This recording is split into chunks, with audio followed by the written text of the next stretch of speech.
નમસ્કાર, બેનિફિટ બુલેટિનમાં આપનું સ્વાગત છે. હું રાજવી. તો જાણીએ આજના મહત્વના સમાચાર. હવે પ્રીમિયમના ભાવે પણ બજારમાં ચાંદીની અછત. MCX પર ચાંદીનો પ્રતિ કિલો ભાવ 1.85 લાખ પાર. ધનતેરસના તહેવાર અગાઉ રોકાણકારોને નફો કરવાની ઉત્તમ તક.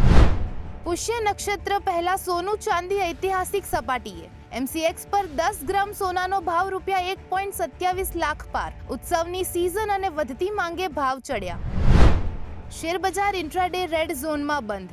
સેન્સેક્સ 173 પોઈન્ટ્સ ઘટી 82,327 પર બંધ, જ્યારે નિફ્ટી 50 58 પોઈન્ટ્સ ઘટીને 25,227 પર બંધ થયો. મોટાભાગના એશિયન બજારોમાં ઘટાડો નોંધાયો. AGR કેસની સુનાવણી દિવાળી પછી ખસેડાતા વોડાફોન આઈડિયાના શેરમાં 4% ઘટાડો. સુપ્રીમ કોર્ટની સુનાવણી હવે 27 ઓક્ટોબરે. શેર રૂપિયા 8.81 પર ટ્રેડ થયો. ઇન્ટ્રાડે લો રૂપિયા 8.71. તો આવા જ મહત્વના સમાચારો જાણવા માટે જોડાયેલા રહો બેનિફિટ ન્યૂઝ સાથે.